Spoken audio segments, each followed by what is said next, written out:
ذات واجب نے، خدائے مطلق نے، معبود لم یزل نے اپنے مقاصد کے ترجمان سے عجیب و غریب بات کی. فرمایا وَلِلَّهِ خَزَائِنُ السَّمَاوَاتِ وَالْأَرْضِ وَلَكِنَّ الْمُنَافِقِينَ لَا يَفْقَهُونَ. فرمایا میرے حبیب ساتوں آسمانوں کے خزانے اللہ کے لیے ہیں، ساری زمین کے خزانے اللہ کے لیے ہیں. لیکن المنافقین لا یفقہون، لیکن منافقین کو اس کی سمجھ نہیں.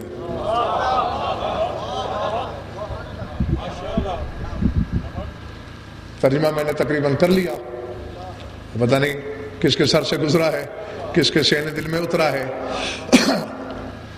پھر سماعت فرما لیں. للہ خزائن السماوات والارض، آسمانوں کے خزانے، زمینوں کے خزانے اللہ کے لیے.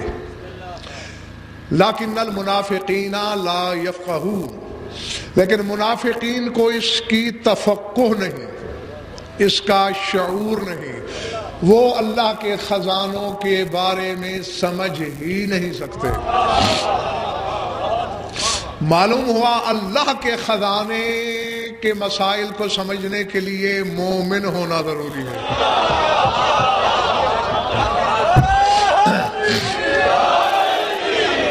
سمجھ میں جیو، جیتے رہو. ہاں، کیونکہ یہ نہیں کہا اللہ نے کہ لا یعلمون، جانتے نہیں کہ خزانے کہاں ہیں، یہ نہیں. حالانکہ اسی سورہ میں اگلی آیت میں اللہ کہہ رہا ہے وَلِلَّهِ الْعِزَّةُ وَلِرَسُولِهِ وَلِلْمُؤْمِنِينَ لَكِنَّ الْمُنَافِقِينَ لَا يَعْلَمُونَ. یہاں یعلمون ہے. فرمایا عزت اللہ کے لیے ہے، عزت اللہ کے رسول کے لیے ہے، عزت مومنین کے لیے ہے. جو للہ العزت ہو. ہاں بھائی جلدی.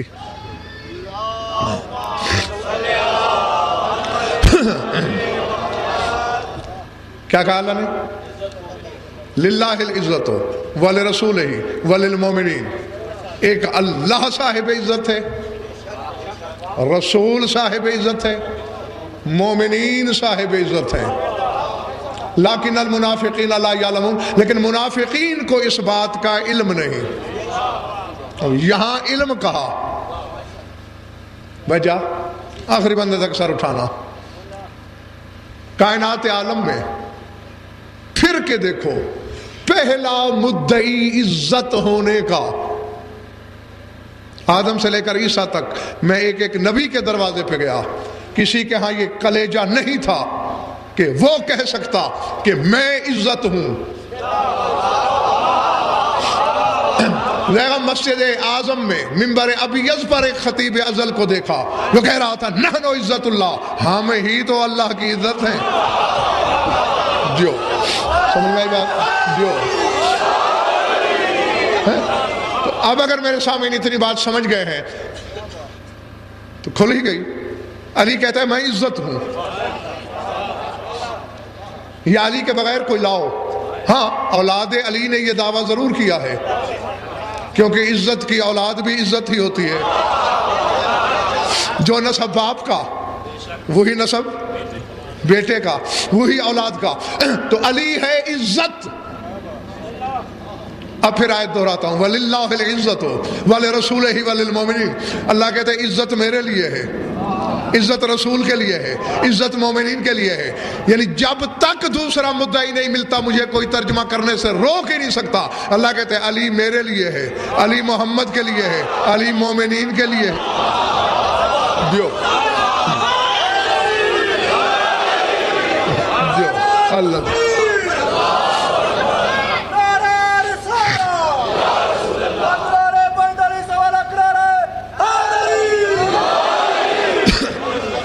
سمجھ میں آگے بات دوست؟ جیتے رہو. لیکن اس بات کا یہاں کہا ہے لیکن المنافقین لا یعلمون، منافقین کو اس کا علم نہیں. لیکن جب خزانوں کی بات کی تو لا یعلمون نہیں کہا، کہا ساتوں آسمانوں کے زمینوں کے خزانے اللہ کے لیے، لیکن المنافقین لا یفقہون، لیکن منافقین کو سمجھ نہیں۔ گھبراہٹ تو نہیں ہو رہی؟ اللہ کے خزانے تلاش کرنے ہیں اور اس سمجھ سے کام لینا ہے جس سے منافق محروم ہے۔ اللہ کہتے ہیں منافقین کو سمجھ نہیں میرے خزانوں کی۔ یہ نہیں کہا کہ علم نہیں، علم تو مومن کو بھی نہیں کہ کہاں ہے خزانے، لیکن مومن کو شعور ہے خزانوں کا، مومن کے پاس تفقہ ہے، مومن کے پاس سمجھ ہے، وہ ان خزانوں کو سمجھتا ہے۔ اللہ اکبر۔ خزانے کہ میں بھی تھوڑی دیر میں بتانے لگا ہوں کہ کس چیز کے خزانے ہیں۔ خزانے کا مصرف تو ہوتا ہے یا نہیں ہوتا؟ ہوتا ہے نا؟ ہاں تو پھر بولنے میں جھجک کیوں رہے ہو؟ ہوتا ہے۔ سورہ بنی اسرائیل میں صد اللہ کہہ رہا ہے قُلْ لَوْ أَنْتُمْ تَمْلِكُونَ خَزَائِنَ رَحْمَتِ رَبِّي إِذًا لَأَمْسَكْتُمْ خَشْيَةَ الْإِنفَاقِ، کہو اے لوگو اگر تم اللہ کی رحمت کے خزانوں کے مالک ہوتے تو تم سارے اپنے پاس رکھ لیتے کہ کہیں خرچ ہو کے ختم نہ ہو جائیں۔ یعنی دو باتیں ہم یہاں سمجھ میں آتی ہیں کہ خزانے خرچ کرنے کے لیے ہیں اور ہے کسی ایسے کے پاس جو ختم ہونے سے خوف زدہ نہیں، جو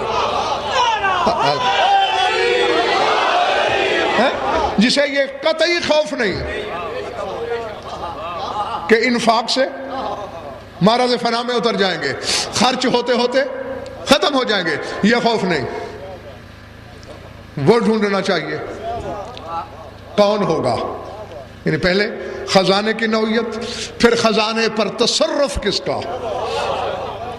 سورہ سعد میں کہہ رہا ہے، سر اٹھانا شاید بچے بھی میرا اشارہ سمجھیں، ام عندہم خزائن العزیز الوہاب، اے میرے حبیب کیا ان لوگوں کے پاس اس کی رحمت کے خزانے ہیں جو عزیز بھی ہے وہاب بھی ہے؟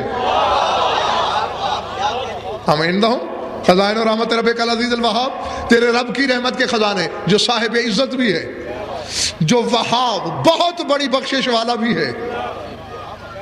یعنی اب اللہ کفار سے کہہ رہا ہے کہ ان کے بارے میں پوچھو کیا ان کے پاس ہے، یا تو اللہ کہتا کسی کے پاس نہیں،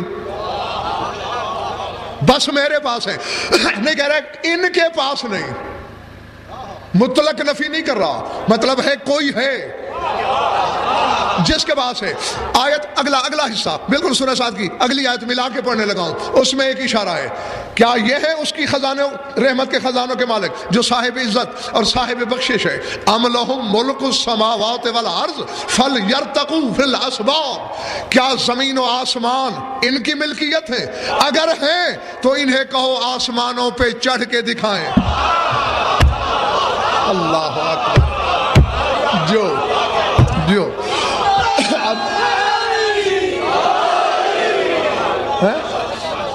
سمجھ میں آ رہی بات دوستو؟ فلیرتقوا فی الاسباب، اگر یہ مالک ہیں آسمانوں کے زمینوں کے تو پھر آسمانوں پہ چڑھ کے دکھائیں۔ نہیں چڑھ سکے، اگر چڑھ کے دکھا دیتے مالک ہوتے۔ پنڈی والوں اگر جستجو کریں اور کوئی مل جائے جو آسمانوں پہ جا سکے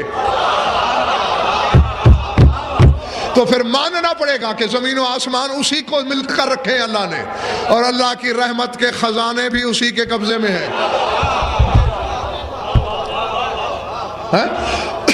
ہاں ویسے تو بات اشارے سے بھی آگے نکل گئی ہے، سمجھ میں آ جانی چاہیے، بچوں کو بھی سمجھ لینی چاہیے، لیکن میں صرف اپنی تسلی کے لیے کہنے لگا ہوں۔ اور شرق سے غرب، شمال سے جنوب، ذرے سے عرش تک، پورے عالم رنگبو میں معلوم سے غیر معلوم دنیا تک سفر کر لو، سوائے علی اور اس کی اولاد کے کوئی نہیں ملے گا جو اپنے اپنے دور میں یہ کہتے نظر آئے ایھا الناس نحن خزان اللہ فی السماء وارضہ، لوگو زمین اور آسمانوں میں اللہ کے خزانوں کے خازن ہم 14 ہیں. جو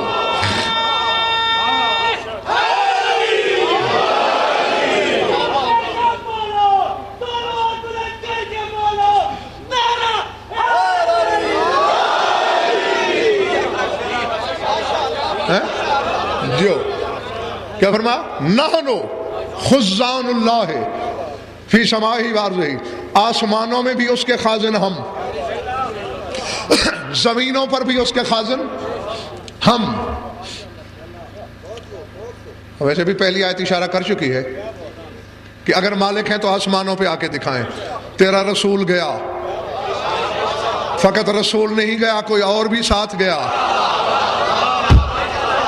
ٹھیک ہے، اور میں نے اولاد رسول کے بچوں کو دیکھا.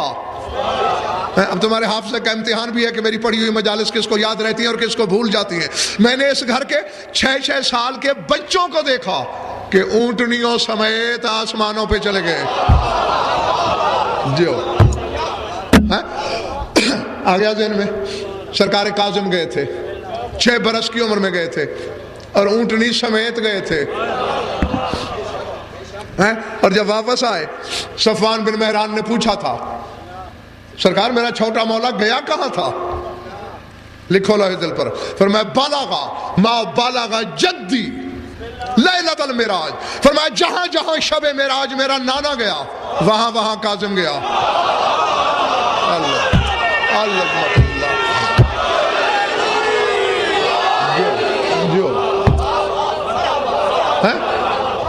نہیں یہاں ایک سوچنے والی بات بھی ہے.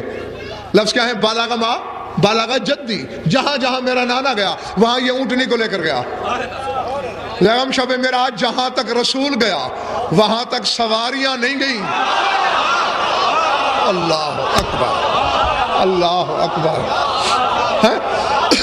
براق بھی ایک منزل پہ ساتھ چھوڑ گیا. رف نے دم توڑا، بحرم نے ساتھ چھوڑا. آگے اللہ جانے کتنے قرن تیرا رسول اکیلا گیا، لیکن یہ اونٹنی سمیت وہاں تک گیا جہاں تک اس کا نانا گیا. نہیں مجھے نہیں خبر کہ کس کے پاس کتنی قوت خرید ہے. جس کے پاس نقد ہے ولا کا وہ تو عرش کو چھو لے گا، اور جس کے سر سے گزر گئی میرا بھی مقدر اس کا بھی اپنا نصیب. زیغم میں نے پوچھا عالم مانا میں سرکار کاظم سے، وہ نوری سواریاں تھیں. بیٹھے ہو یا چلے گئے ہو؟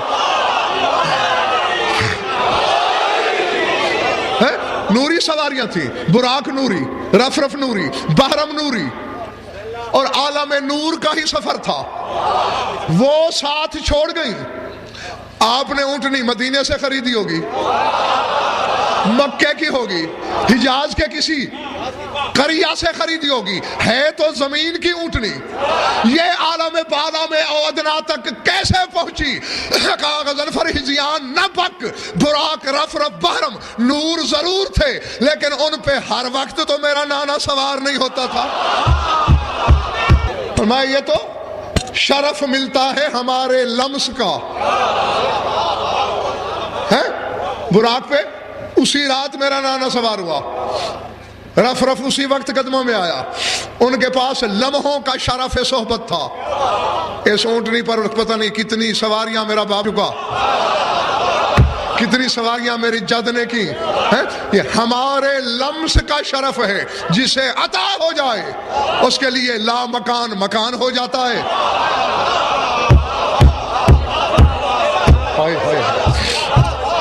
اس کے لیے لا زمانی زمان میں بدل جاتی ہے. یہاں نہ صحیح، گھر جا کے لحاف کی گرمی میں سوچنا ضرور. جس سواری پہ یہ وقتاً فوقتاً اسے سرفراز کر دے اپنے لمس سے، وہ مکان زمان سے بے نیاز، اور جس کے دل میں یہ دن رات رہتے ہوں اس کے لیے. بہرحال یہ ایک جملہ مترجہ تھا. جانے کو یہ سارے گئے اوپر، لیکن پھر انہوں نے دعویٰ بھی فرمایا ہم ہیں زمین و آسمان میں اللہ کے خزانوں کے خازن. اچھا ذرا خزانے کس چیز کے اللہ نے جوڑے ہوئے ہیں؟ سونے کے، چاندی کے، جواہرات کے، ہیروں کا انبار ہے. ان چیزوں کو اللہ خزانہ نہیں کہتا. سورہ ہجر میں ایک اشارہ ہے، پہلے اشارہ دیتا ہوں پھر بعد میں کھول کے سمجھاتا بھی ہوں، شاید کوئی صاحب اشارہ ہی سمجھ لے. فرمایا ام من شیء الا عندنا خزائنہ وما ننزلہ الا بقدر معلوم. اللہ فرماتا ہے ہمارے پاس ہر شے کے خزانے ہیں.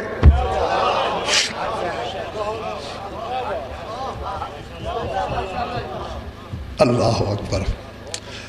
ام من شیء الا عندنا خزائنہ، ہر شے کے ہمارے پاس خزانے ہیں. وما ننزلہ الا بقدر معلوم، ہم معلوم مقدار کے مطابق حسب ضرورت نازل کرتے رہتے ہیں. خزانے کس کے ہیں؟ ہر شے کے. رزق شے ہے یا نہیں؟ بولو گے تو بات جلدی سمجھ میں آئے گی. رزق شے ہے نا، تو اللہ کہتا ہے ہمارے پاس رزق کے خزانے ہیں، مقدار معلوم کے مطابق ہم نازل کرتے ہیں. ہمیں معلوم ہے کہ چونٹی سے ہاتھی تک کتنی مخلوق ہے، جن سے بشر تک کتنی مخلوق ہے، کس کو کس قسم کا کتنا رزق چاہیے ہم نازل کرتے ہیں. اب نہیں میں بالکل دہلیز دکھا دینا چاہتا ہوں تمہیں پوری وضاحت کے ساتھ، تاکہ کبھی بھٹکنے کا احتمال ہی نہ رہے. اولاد شے ہے یا نہیں؟ بولو.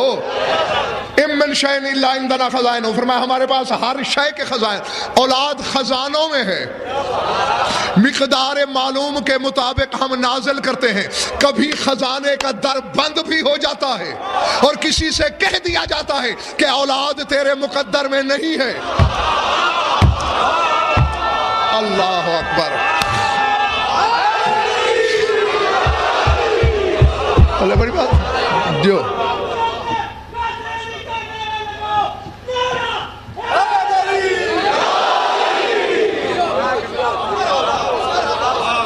ارادے میں نے غلط تو نہیں کہا سر؟ ہوتا ہے نا ایسا کہ کبھی دروازہ بند کر دیا جاتا ہے اور سائل سے کہہ دیا جاتا ہے کہ اولاد تیرے مقدر میں نہیں. پھر کیا ہوتا ہے؟ اسی گھر کا کوئی بچہ، اب ہم باتیں دو ہیں، جو جس کا جی چاہے مان لے، یا یہ کہے کہ اس گھر کے بچے نے نیا خزانہ بنایا. اللہ، کیونکہ دو کے بغیر تیسری بات کا تو امکان ہی نہیں. یا حسین نے نیا خزانہ بنایا، یا بند خزانے کے قفل کو ارادے کی چابی سے کھولا. جیسا سمجھ لو، پتہ تو چل گیا کہ خزانہ ان کے قبضے میں ہے، ان کے تصرف میں. اللہ اکبر. ایک چھوٹی سی بات آ گئی یاد کرتا چلوں، یہ دل نہیں چاہ رہا.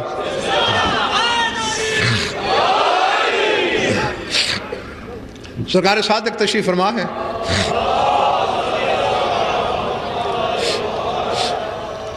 ایک شخص سرکار کی محفل میں داخل ہوا، کہنے لگا بما تفتخرون علی الناس ولد ابی طالب، اے ابو طالب کے بیٹو،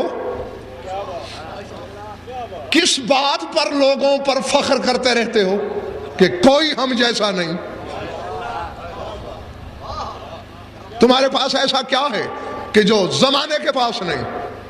لفظ ندی میں نے یہ دیکھا کتاب کے کہ بین یدیہ طبقن فیہ رطبن. سرکار سامنے ایک تشت پڑا تھا، اس تشت میں تازہ کھجوریں پڑی تھیں. سرکار نے کھجور کا دانہ اٹھایا، اسے چیرا، اخذ نواتن وزرع فی الارض، دیکھتے میری طرف رہنا، بلا تشبیہ، وطفل فیہ. دانہ چیر کے سرکار نے گٹھلی نکالی، انگلی سے تھوڑی سی زمین کھودی، کھود کے گٹھلی کو زمین میں دبا کے بلا تشبیہ لعاب دہن پھینکا. اب دیکھ رہا میری طرف، تب فکرہ سمجھ میں آئے گا. بس لعاب کا پھینکنا تھا، یوں کھجور نکلی، کھجوروں سے لد گئی.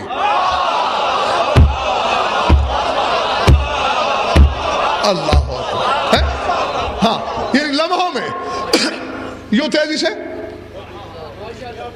بڑھتی گئی، لمحے میں تیار کھجور اور خرمے سے بھری ہوئی، لدی ہوئی۔ نوکر کو سرکار نے حکم دیا کہ ایک تھال بھر خرمے چن کے لا، سر اٹھانا، ہاں ہر حلالی موالی کی امانت ہے میرے پاس۔ تشت، اب وہ آدمی حق کا بکا دیکھ رہا ہے، سرکار دانا چیرتے ہیں، گٹھلی نکالتے ہیں، دانا چیرتے ہیں، وہ جو اب نئی کھجور سے اترا ہے، گٹھلی ایسے چند نکالی، اس شخص کے سامنے کیا، دیکھ گٹھلی پہ کیا لکھا ہے۔ جس گٹھلی پہ نظر ڈالتا ہے لکھا ہوا زیغم یہی ہے، لا الہ الا اللہ محمد رسول اللہ و اہل بیت رسول اللہ خزان اللہ فی ارضہ۔ اللہ کے سوا کوئی معبود نہیں، محمد اللہ کے رسول ہیں، اور رسول کی اہل بیت اللہ کے خزانوں کے خازن ہیں۔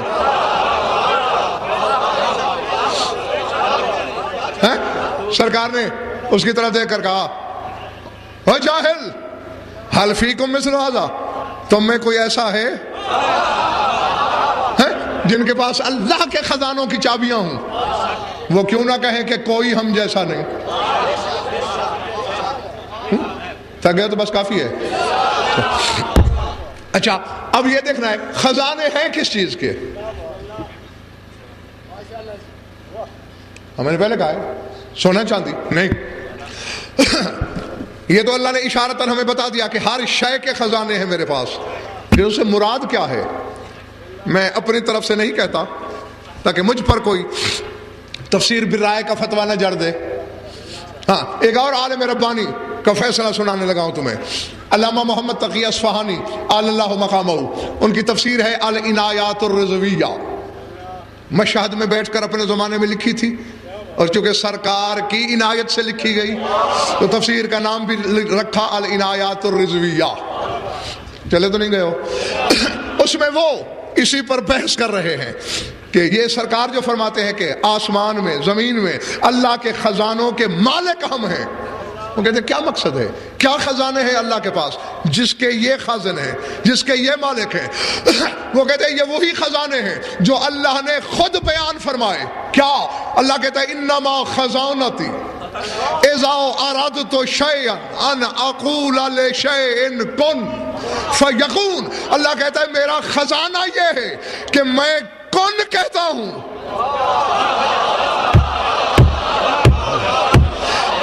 جس شے کو وجود میں لانے کے لیے کن کہتا ہوں وہ ہو جاتی ہے۔ اللہ کا خزانہ ہے کن، اور یہ کہتے ہیں اس کے خزانوں کے مالک ہم ہیں۔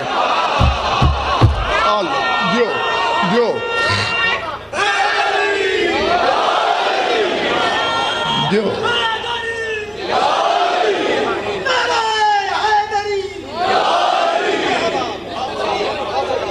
سمجھ میں آگے بات سب دوستوں ہے؟ اللہ کا خزانہ کون، اور کون کے مالک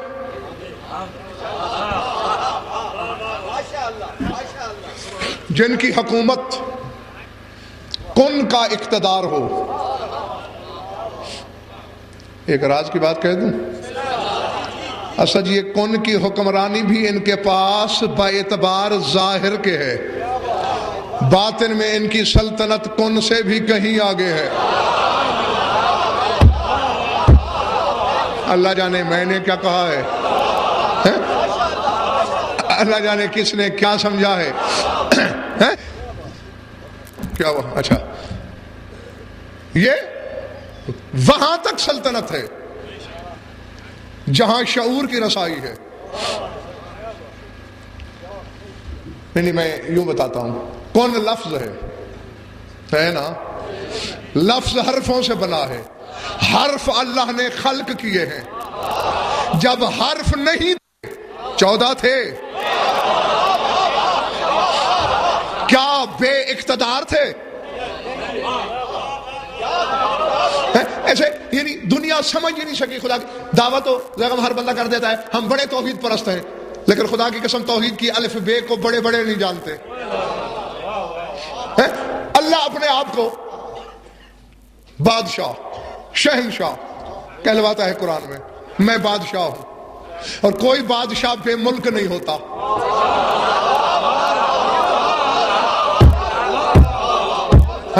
لیکن ایک وقت ماننا پڑے گا جب اللہ نے کائنات نہیں بنائی تھی، بادشاہ پھر بھی تھا، جیو شاہ کا وجود نہیں، اللہ ہے نہیں۔ اللہ نے اپنی صفتیں نعوذ باللہ تدریجاً حاصل کی، بولو نہیں، یہی تو فرق ہے۔ تمہاری میری صفتیں زائد بر ذات ہیں۔ تم کہتے ہو غضنفر ہماری قوم کا عالم ہے، کیا پیدائشی؟ پیدائش میں غضنفر بھی ایسے ہی جاہل تھا جیسے ہر بچہ، بعد میں تدریجاً عالم بنا۔ اللہ ایسے نہیں، اللہ جب سے ہے جیسے آج ہے، ازل سے ویسا ہے۔ وہ پہلے دن سے عالم، پہلے دن سے خالق، پہلے دن سے رازق، اسی طرح پہلے دن سے ملک، یعنی بادشاہ۔ ملک تو ہے نہیں، پھر بادشاہی کیا ہے؟ جس طرح 14 توحید پہنچا سکتے ہیں یا منوا سکتے ہیں، کون پہنچائے گا؟ کون منوائے گا؟ اور ندیم یہ پکی بات ہے، یہ آئے ہی توحید منوانے ہیں۔ اور دیکھو ابھی تو یہ اپنے آپ کو منوانے نہیں آئے اور لوگوں نے اللہ کہہ دیا۔ اللہ اللہ، اگر اپنا آپ منوانے آئے ہوتے تو پھر اللہ جانے زمانے نے کیا کہنا تھا۔ دنیا میں تو یہ اپنے آپ کو گھاٹا دے کر بھی، شاباش، وقت یاد دلا دوں، 1 منٹ 2 منٹ میں 1.5 منٹ میں۔ یہود نے سازش کی، یار جہاں بھی ہم رسول پہ حملہ کرنے کی کوشش کرتے ہیں اس کی ڈھال بن جاتا ہے علی۔ کیسے کیا جائے؟ تجویز یہ بنائی، ایسے کرتے ہیں جو بھی ہے کافر بھی اگر اس کو دعوت دے دے، صاحب خلق بڑا ہے، انکار نہیں کرتا، دعوت دے دو، اکیلا علی اسے چھوڑے گا نہیں۔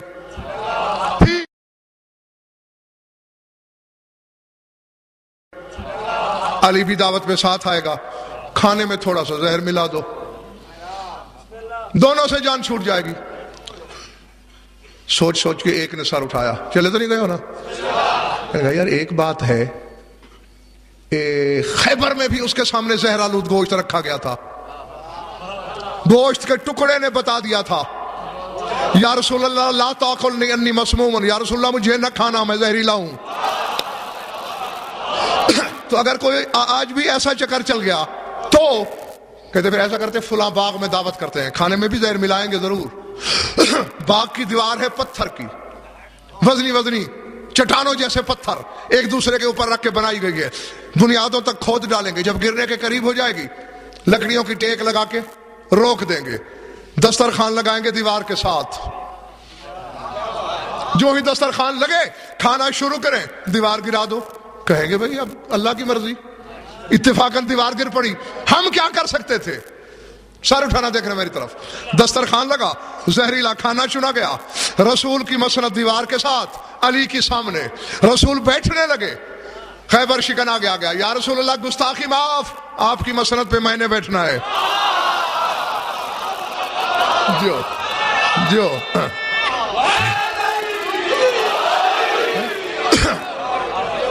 آپ میری جگہ بیٹھے، آپ کی مسند پہ میں، اور چونکہ آپ نے ہی شب ہجرت سے مجھے عادت ڈالی ہوئی ہے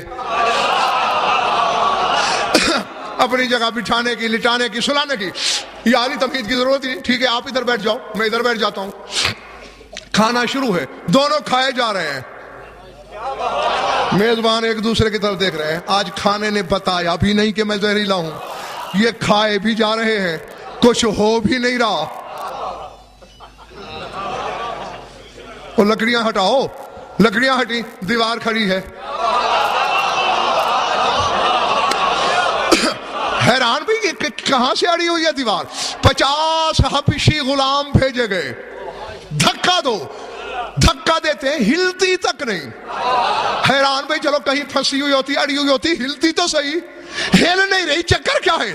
ایک بندہ آہستہ آہستہ چلتے ہوئے آیا جہاں علی دیوار کے ساتھ بیٹھا تھا، ایک ہاتھ سے ید اللہ کھانا کھا رہا ہے، دوسرے ہاتھ کی چھوٹی انگلی پہ دیوار کا سہارا رکھ، جو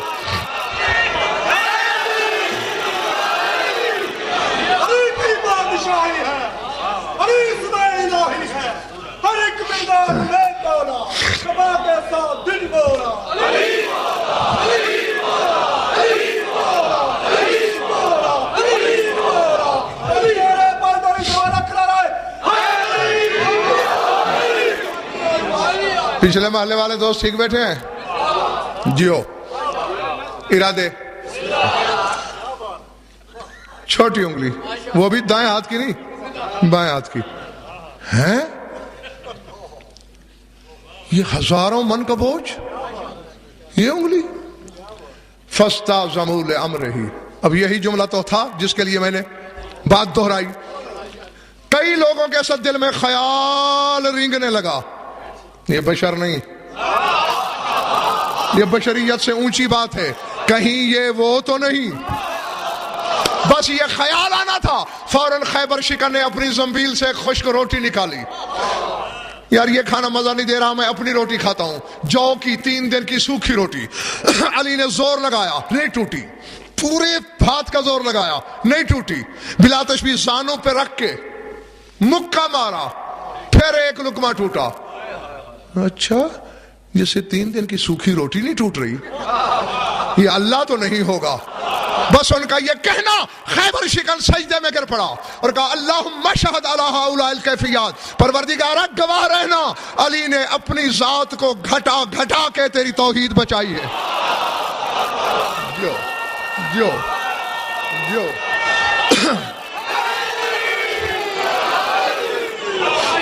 اللہ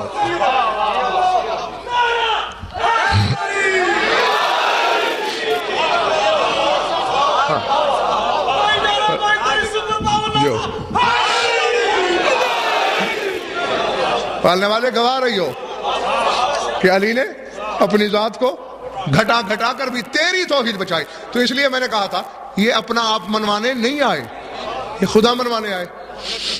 ٹھیک ہے نا؟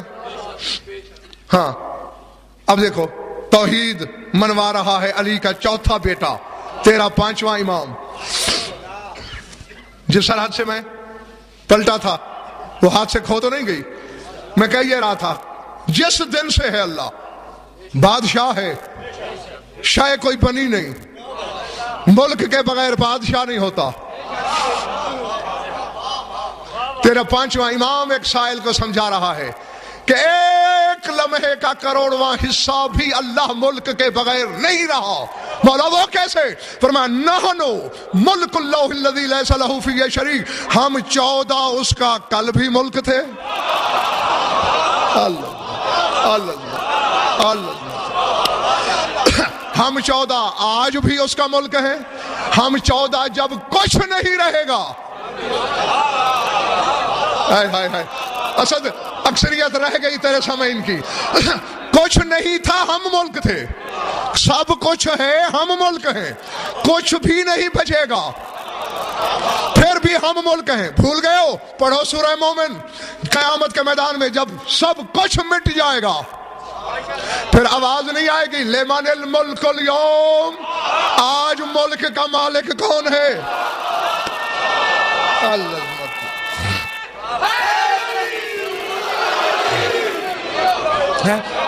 باقی تو کچھ بچا نہیں، تو پھر کیوں کہہ رہا ہے اللہ لمن الملک اليوم؟ اس کا مطلب ہے جس ملک کا وہ مالک ہے وہ باقی ہے. اس لیے تو آواز آئے گی للہ الواحد القہار. اس اللہ کا ہے ملک جو واحد بھی ہے قہار بھی ہے. اور پڑھو کتب اہل بیت کو. تیرے خیبر شکن نے فرمایا، سائل نے سوال کیا تھا مولا کچھ بچے گا نہیں، کچھ ہوگا نہیں. تو پھر اللہ کیسے پوچھے گا؟ کیونکہ اللہ تو کلام کا خالق ہے، زبان سے تو بولتا نہیں. اور کلام وہ پیدا کرتا ہے شے میں، جیسے موسیٰ کے لیے جھاڑی سے، پتھر سے، پہاڑی سے. شے تو بچے گی کوئی نہیں کہ جس میں کلام پیدا ہو سکے. بولے گا کیسے؟ جواب کس طرح؟ توجہ فرمایا واقعی کوئی شے نہیں ہوگی. حسنین کا نانا ساحت عزت کبریائی کے صحن میں کھڑا ہو کر سوال کرے گا لمن الملک اليوم. محمد پوچھے گا کس کی حکومت ہے؟ میں علی کہوں گا للہ الواحد القہار.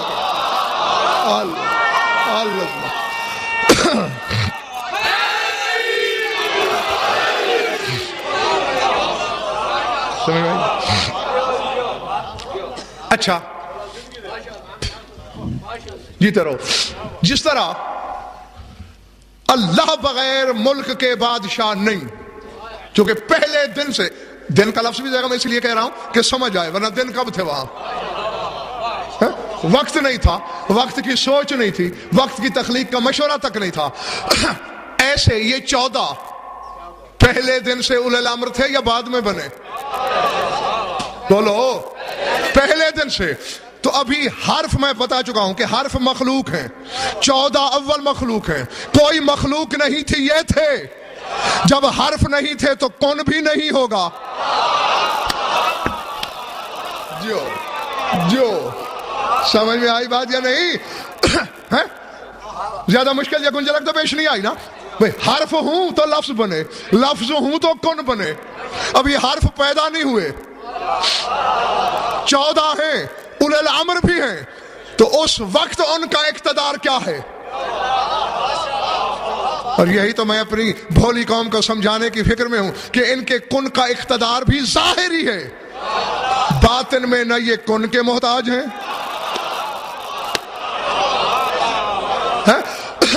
یہ تو میں آپ لوگوں کو 12 مجالس میں سمجھا چکا ہوں. امیر کائنات کا فرمان سنا سنا کے کہ خیبر شکن فرماتا ہے فَبَعِدُوا عَنَّا ذِلَّةَ کن. مولا فرماتے ہم 14 سے کن کی ذلت کو دور رکھنا.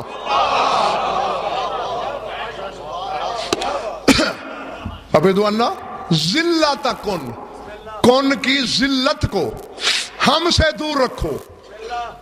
مولا یہ عجیب بات ہے، ہم تو اسے بڑا کمال سمجھتے ہیں جو کن سے بنے. وہ امری ہوتا ہے، جیسے عیسیٰ کن سے بنا. آپ کہتے ہیں یہی اسی لیے تو میں کہہ رہا ہوں کہ کن کی ذلت کو ہم سے دور رکھو. میرے 11ویں بچے کا مقتدی بھی کن سے بنے، علی بھی کن سے بنے. کن تو حرف ہے، میں حرفوں سے پہلے کہوں. تو پھر کیسے بنے؟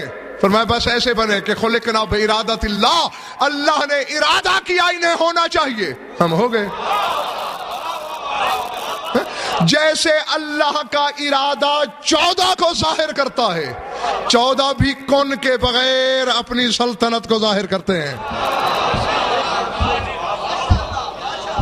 پلے پڑ رہی ہے بات یا نہیں؟ ہاں یہی تو وجہ ہے. دیکھو آدم ہو یا عیسیٰ، تھک تو نہیں گئے نا؟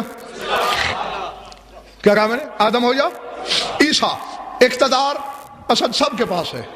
کسی کے پاس تھوڑا، کسی کے پاس زیادہ، یعنی جتنا حجیت کا رقبہ اتنا اقتدار. جو چھوٹی حجت چھوٹا اقتدار، جو اس سے قدر بڑی حجت بڑا اقتدار، جو سب پہ حجت اس کا، اور جو حجتوں پر بھی حجت. میں کہہ کے چلا گیا. بے شک کل تمہارے ذہن میں آ رہا ہوگا تمہارا نبی، تمہارا علی، غضنفر کی وحی کو بھی اعتراف ہے کہ بے شک میرا نبی حجتوں پر حجت، میرا علی حجتوں پر حجت. لیکن پنڈی والوں سارے اٹھاؤ، آج کے دور میں حجتوں پر حجت تیرا 12واں امام ہے. جو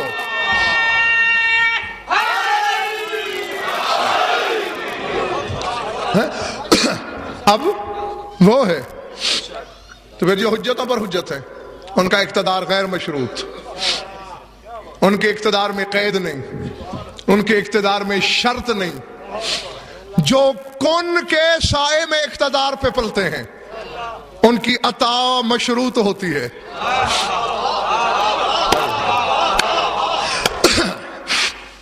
میری طرف دیکھنا، میری طرف. ذرا میں ایک فلسفہ دینے لگا ہوں 1 منٹ کے اندر، اور اگر کوئی صاحب انصاف ہے تو اس 1 منٹ کے جملے میں کئی اشرے بھرے ہوئے ہیں.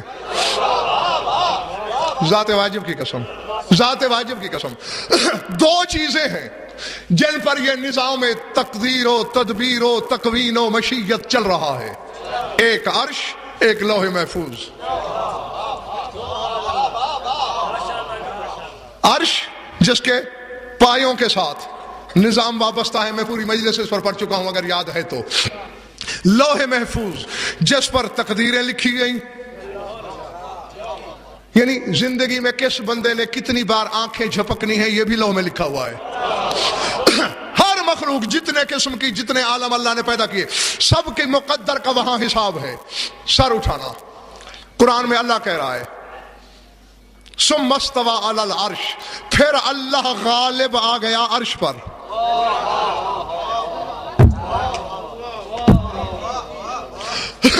اسی لیے تھوڑی تھوڑی دیر بعد پوچھتا رہتا ہوں کہ تھک گئے ہو تو چھوڑ دوں.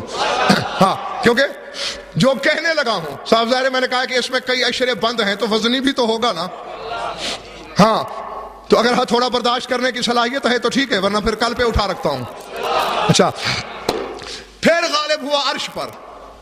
اس سے تو بظاہر اسد ایسا نہیں لگتا کہ نعوذ باللہ جیسے عرش اللہ سے مغلوب نہیں ہو رہا تھا پھر اللہ نے کسی طرح اسے جکڑ لیا قابو میں کر لیا. ایسے کچھ سوچ آتی ہے نا یہ کیا ہے. آؤ ادھر دیکھ. جب لسان اللہ کے دربار میں گیا کیا کہہ رہا ہے اللہ کہ پھر میں عرش پہ غالب آ گیا. فرمایا یہ نہیں نعوذ باللہ کہ عرش باغی ہو گیا تھا یا سرکشی پہ اتر آیا تھا. اللہ نے عرش پیدا کیا. عرش قائم نہیں ہو رہا تھا، عرش لرزے میں تھا، عرش کانپ رہا تھا، عرش گرنے والا تھا. اللہ نے پھر اسے روکا اور یہی ہے غلبہ. کیسے روکا؟ توجہ. فرمایا کتب اسماءنا علی العرش فاستقر. اللہ نے ہم پانچوں کے نام عرش پہ لکھے. رک گیا. جو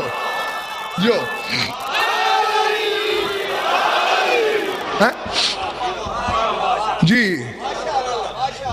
ایک راز کی بات ہے کسی سے کہنا نہیں. جو اللہ اپنا گرتا ہوا عرش بچاتا ہے محمد لکھ کر، علی لکھ کر، فاطمہ لکھ کر، حسن لکھ کر، حسین لکھ کر، اگر مجھے ٹھوکر لگے اور میں یا علی کہہ دوں تو شرک کیسے ہو جائے گا؟ جو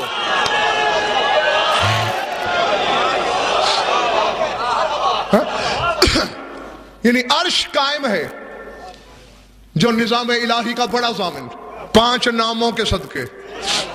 سر اٹھاؤ. میری ذمہ داری ہوتی ہے انشاء، املا، قرات، عبارت، ترجمہ، حوالہ. 6 چیزیں. ہاں بس میں کہہ کے بند کرنے لگا ہوں اپنے بیان کو. لیکن سویا ہوا ہے کسی کا مقدر تو اسے تھوڑی دیر کے لیے جگا دے. لوح محفوظ پہ لکھی ہوئے تقدیریں. میں نے کتب اہل بیت میں پڑھا کما زین اللہ عرشہ باسماء الخمسۃ الطیبۃ کذالک زین اللہ المحفوظ باسم زینب الکبریٰ. جیسے اللہ نے عرش کو زینت دی 5 ناموں کے ذریعے، لوح محفوظ کو زینت دی علی کی بیٹی زینب کے نام سے.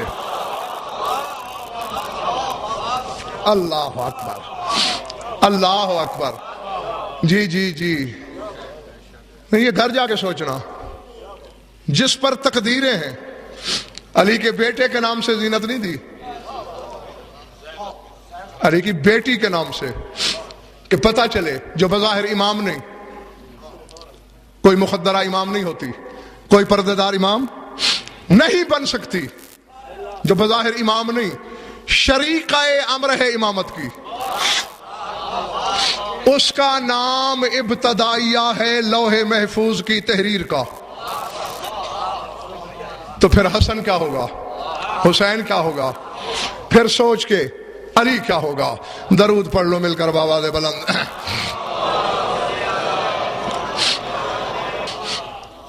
خوش رہو، آباد رہو. مولا تم سب کی عبادت کو قبول فرمائے. یہ بھی حقیقت قاہرہ ہے کہ لاکھ دریا علم کے بہائے جائیں اگر 4 آنسو نہ آئیں. یہی جو لوح محفوظ کی زینت بھی ہے یہ راضی نہیں ہوتی. ہاں یہ نہ ہم سے علم سننے آتی ہے، نہ اسے ہماری خطابتوں سے کوئی غرض ہے، یہ آتی ہے پرسے کے لیے. اور یہی سوچ کے چند لفظ سن لینا کہ کل اسی کو رونا ہے جسے زندگی نے مہلت دی. آج کا رونا اسی کا ہے جو ہے. درد کی ہر کہانی ننگے سر بیٹھی ہوئی قوم آشنا ہے. بس میں درد کے تصور کا جیسے تصویر اٹھاتا ہوں یاد دہانی کے لیے سامنے لاؤں گا. آنسوؤں کی بھیک خود مانگ لینا. اس سے بڑا ستم کیا ہو سکتا ہے؟ دیکھو عام طور پر کئی بار دیکھا ہے ایک عالم کھڑا ہو اور ایک ان پڑھ کرسی پہ بیٹھا ہو، قوم کے آدمی اس کے گلے پڑ جاتے ہیں اور شرم نہیں آتی؟ عالم کھڑا ہے تو کرسی پہ بیٹھا ہے، ایک سید کھڑا ہے تو چارپائی پہ بیٹھا ہے، ہوتا ہے نا؟ تو بس اگر یہی ہو تو میں تم سے پوچھنا یہی چاہتا ہوں کہ اس سے بڑا ستم کیا ہو کہ ابن زیاد تخت پہ بیٹھا ہو اور علی کی بیٹی سامنے کھڑی ہو۔ اللہ اکبر، اللہ اکبر، العظمت للہ۔ کھڑی ہے اور کھڑی کس عالم میں ہے؟ جب بھی کبھی میں نے یہ روایت پڑھی ہے، آپ لوگ بھی جو میری تقریباً ہر مجلس میں ہوتے ہیں وہ گواہ ہیں کہ اس جملے کا کبھی بھی صحیح ترجمہ میں نے نہیں کیا۔ کیوں؟ کہ زبان میں جگر ہی نہیں۔ بلکہ اگر صحیح ترجمہ میں کر دوں، یا تم میں سے کچھ مر جائیں گے یا مجھے مار دیں گے۔ لفظ ہمیشہ پڑھ دیا کرتا ہوں لیکن ترجمہ بچ بچا کے کرنے کی کوشش کرتا ہوں۔ لفظ یہ ہے کانت سلام اللہ علیہ فی ذالک الوقت فی ارذل ثیابہا۔ میں اس کا ترجمہ ہمیشہ یہی کرتا ہوں اور آج بھی وہی کرنے لگا ہوں کہ اس وقت بی بی کا لباس بہت میلا تھا۔ اللہ اکبر، بہت سیدھا لباس میں تھی علی کی بیٹی۔ ابن زیاد لعین تخت پہ بیٹھا ہے جس کے سینے میں گوشت کا ٹکڑا ہے، پتھر کا جگر نہیں رکھتا، اور رونے کی نیت لے کے آیا ہے۔ 2 منٹ میری طرف دیکھے۔ ملعون نے حکومت کی مستی میں سر اٹھایا کہ لگا کاش آج کوئی علی کا شیعہ میرے دربار میں ہوتا، اپنے امام کے گھر کی بربادی کو دیکھتا، ماتم کرتا، بال نوچتا، منہ پیٹتا، میری خوشی دوبالا ہو جاتی۔ ایک مشکوک النسب دربار سے اٹھا کہ لگا ابن زیاد بھول رہے ہو، تم ایک شیعہ کی بات کر رہے ہو، لاکھوں شیعوں پہ بھاری اکیلا شیعہ تیرے زندان میں قید ہے مختار سقفی، اسے دربار میں بلا کے خوشی پوری کر لے۔ اس حرامی نے کہا اس کا منہ موتیوں سے بھرو، منہ موتیوں سے بھر دو اس کا، اس نے خوب یاد دلایا، اور مختار کو پاپا زنجیر دربار میں لاؤ۔ اب اگر تھکے نہیں ہو تو سپاہی جا رہا ہے مختار کو بلانے، اور جیسے ہی علی کی بیٹی کھڑی تھی کہا اماں فضا، جی بی بی، دعا مانگ زمین پھٹ جائے، دعا کر زمین پھٹ جائے، میں زندہ زمین میں گڑ جاؤں۔ اللہ اکبر، العظمت للہ۔ کیوں بی بی؟ اکبر کے سینے میں برچھی دیکھ کے تو نے موت نہیں مانگی، بلا تشبیہ حسین کے گلے پہ خنجر دیکھ کے موت نہیں مانگی، اب کیوں مانگ رہی ہے؟ کہا سنا نہیں، دربار میں بھائی مختار آنے والا ہے اور میں جس حالت میں کھڑی ہوں۔ اللہ اکبر، اللہ اکبر، میری حالت تیرے سامنے ہے، بس میں دعا ہی کر سکتا ہوں تمہارے لیے کہ جو آنکھ اس غم میں روتی ہے خدا کرے کبھی کسی غم میں اشک بار نہ ہو۔ آ گیا مختار، ہاں وہ 2 کے 2 فکرے، سارا کچھ چھوڑ دیا ہے، کھڑا ہے۔ پھر ایک خوش آمدی نے کہا لما لا تسلم علی الامیر، تو نے امیر کو سلام کیوں نہیں کیا؟ کہا پکنے کی ضرورت نہیں، مالی امیر سوى الحسین، میرا امیر سوائے حسین کے کوئی نہیں۔ جو ہی حسین کی گفتگو چھڑی، کیوں بلایا؟ آج خوشی ہے میری، ہر کوئی منہ مانگے انعام لے رہا ہے مجھ سے، مختار تو بھی مانگ۔ اب اس حرامی کا مقصد یہ تھا کہ جب انعام لے لے گا میں کہوں گا تو نے تو اپنے امام کے قتل کا انعام لیا۔ مختار نے زمین پہ تھوکا، تجھ جیسے مانگت سے علی کے سوالیوں نے کیا مانگنا، میں تجھ سے کچھ نہیں چاہتا۔ میں نے زندان میں اڑتی اڑتی خبریں سنی ہے کہ میرا امام آج کل کربلا آیا ہوا ہے، حسین کے خیمے کربلا لگے ہوئے ہیں، میں رہائی نہیں چاہتا، اسی طرح قید کی حالت میں اپنی فوج کے پہرے میں مجھے بھیج دے، میں حسین کے قدم چوم کے واپس آ جاؤں گا۔ پنڈی والے ابن زیاد کہتے ہیں لمبی تمہید کیوں باندھ رہے ہو، کربلا جانا ہے یا حسین سے ملنا ہے؟ کہ مقصد ہی حسین سے ملنا ہے، اگر دربار میں مل جائے۔ زخمی شیر کی طرح تڑپ کے مختار نے پورے دربار کی ایک ایک کرسی پہ نظر دوڑائی، پھر کہا کاش میرے ہاتھ کھلے ہوتے، میں تو اس سے پوچھتا کہ مذاق قیدیوں سے کیسے کرتا ہے۔ کہاں ہے حسین؟ چوٹ لگے تو للہ معاف کر دینا، حرامی نے تخت کی نچلی سیڑھی کی طرف اشارہ کیا، دیکھا تو تشت میں ایک خون آلود سر ہے، جس کے لب زخمی، جس کے رخسار زخمی۔ اللہ اکبر، اللہ اکبر۔ رونے والوں کافی دیر دیکھتا رہا، کہتا ہے چہرہ دیکھا بھالا محسوس ہوتا ہے، پہچاننے میں نہیں آ رہا، لیکن تو جیسے ظالم کے دربار میں کوئی بے گناہ ہی ہوگا، اور بے گناہ مرا نہیں کرتے۔ بلا تفیض زانو زمین پہ ٹیکے مختار نے، ایوہ القتیل فی سبیل اللہ من انتا لم اعرف کا، اے قتیل راہ خدا میں نے تجھے پہچانا نہیں، تو کون ہے؟ زخمی زبان حلق سے چھڑائی، کہا مختار آج تو مجھے کیا پہچانے گا؟ بازار مدینہ ہوتا، عید کا دن ہوتا، نانا کے دوش ہوتے، زلفوں کی مہار ہوتی، پھر تو پہچانتا کہ حسین کون ہے؟ وہ سید و غیر سید ہو، پتہ چلا کہ حسین ہے، نعرہ تکبیر بلند کیا، زنجیریں ٹوٹی، فوجی سے تلوار کھینچی، حملہ کرنے کا ارادہ کیا، کسی نے دامن ابا کو جھٹکا، چچا مختار جنگ نہیں کرنی، اس جنگ نے کربلا میں میرے قاسم جیسے دولہا نگل لیے، میرے اکبر جیسے جوان کھا لیے۔ پھر واپس پلٹا، کون ہے اس نجس دربار میں مجھے چچا کہنے والا؟ پہچانا نہیں، تیرا بھتیجا سجاد ہوں۔ پیشانی زمین پہ ماری، میں اندھا ہو جاؤں، سجاد کے ہاتھوں میں ہتھکڑیاں، سجاد کے گلے میں توک، رو کے کہا میں اکیلا کہاں ہوں، ہاذہ زینب ہاذہ ام کلثوم، علی کی بیٹیاں بے ردا دربار میں